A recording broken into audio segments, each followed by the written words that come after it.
Hello, welcome to Honors Physics. I'm Mrs. Bauer, and I am so excited that you are in my class and we get to go through this journey of physics together.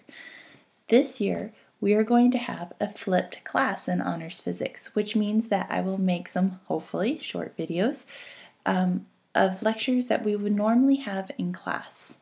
You will watch those videos at home and often do a very short homework assignment, but that frees up a lot of time in class to do some more hands-on activities, more labs, more guided practice with me helping you, hopefully making this a very, very good experience for all of us. Okay, so this first video is on the nuts and bolts of the class. So labs. We're going to do several labs this semester, and they come in two flavors. You should have purchased the tutorials and introductory physics workbooks. They both look similar in the cover of them, and the tutorials are conceptual. They are developed out of the University of Washington. They are so great.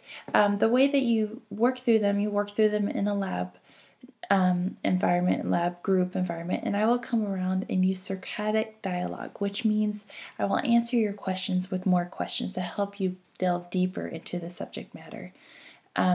They really are the key to success on exams, quizzes, learning goals, and we'll get to that in a little bit. Most of you guys will love it, and some of you guys will not, but it will help all of you. Then we have traditional labs, just like you did biology and chemistry, except now you get to design your own labs, which is really exciting, and we'll talk more about that when we get to our first lab very soon. Online homework. All of you guys should have purchased the student access code for Mastering Physics, and basically it's an online program. You will put in answers. Each of you will have a homework set that I will assign you guys. You will put in your answers, and you will get immediate feedback whether your answer is right or wrong, and you have as many chances as you need to get the right answer. What matters is that you keep on trying and that you learn the physics. It doesn't matter if you get the answer right on the first time. I want you to be free to make mistakes in this class and learn from your mistakes. Late work. I understand that things pop up, and totally understandable. What we need to do is have an open conversation between you and me and letting me know what's going on. If it becomes a habit, we need to bring other people into the conversation and make sure that you are performing to the best of your abilities and that you're in the right place. So grades. The grade policy is in this class is as follows. 70% learning goals, and we'll talk about those. Labs and homework are together 10% of the grade. Projects, which you'll have at least one each semester, is 10% of your grade, and your final exam is a mere 10%. There is no extra credit in this course. Excuse me. So, we are going to be doing, our grading system is called standards-based grading. So let's talk about what that might be. In traditional grading systems, we'll go something like this. So this is a comic. It's an app store tornado warning app.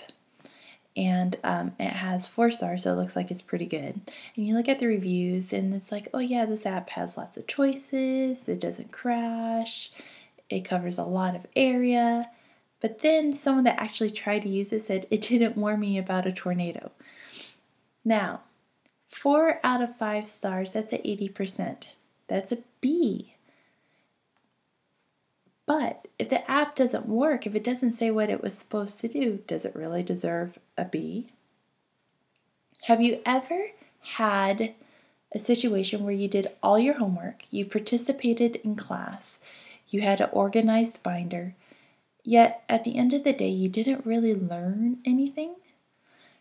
That's happened to me before, and you feel kind of like, well, I'm not really proud of that grade, but okay, I got it. And I do not want that to happen in our class. So, one more example. So we have 3 students here, and we show their grades throughout the semester. Student C starts off high and then ends up just not doing well, bombing. Student A is all over the board here, and student B starts off not really getting it, but then eventually comes around and gets it, and then does really well at the end.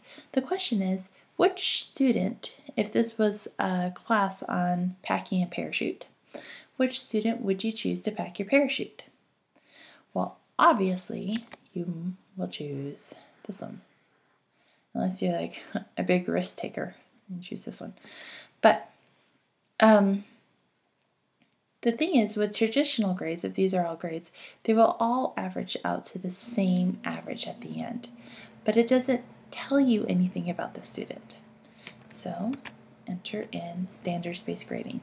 All of you guys received this packet of learning goals that we'll have for the first semester on the first day of class. You could also find it on Blackboard. In this packet are all the learning goals, or all the concrete things that I expect you to learn for this entire semester. And they're broken down in bits: constant velocity, constant acceleration, so on and so forth. We'll get back to that. Well, if your grading system doesn't guide students towards excellence, it's time for something completely different. I wholeheartedly agree with this. So it's not just what we do in class, but it's also a grading system that helps us learn. Interesting, huh? So the old Power School will look something like this. You had quizzes, tests, homework, blah, blah, blah. A new Power School looks something a little bit different. Instead of quizzes and tests, you're going to have learning goals listed up here. And since they have such a long description, they'll have a cryptic name: CVPM1, CVPM2. And that will harken back to this: CVPM/G, so constant velocity particle model graphing 1, 2, 3, 4, 5, 6, etc., etc. They're graded on a 0 to 4 scale. 4 means that you got it absolutely 100% correct. So, for that learning goal, you've learned it. 3.5 means that you totally mastered the skill, but you made some small mistake, and so there's a little tiny room for improvement. 3 means that you have a firm grasp of the material, but you still have to demonstrate something that you about the skill. Maybe you didn't explain your reasoning fully, so I just don't know what's in your head, and so I can't give you the 4, or you didn't earn the 4 by fully explaining yourself, letting me see into that mind of yours. Or perhaps you almost have it, but there's just something not quite right, and we just need to correct that and move on. 2 means that you've demonstrated some conceptual understanding of the skill, but you have a ways to go. That's a 50%. 1 is that you wrote something down, but it's not right. And 0 is that you left the problem blank. There is no extra credit in this course. So every time we get a quiz, a problem will assess one, and most likely more than one, learning goal. The learning goals will be listed. And depending on how you answer the problems with respect to each learning goal is what will determine your score for that learning goal.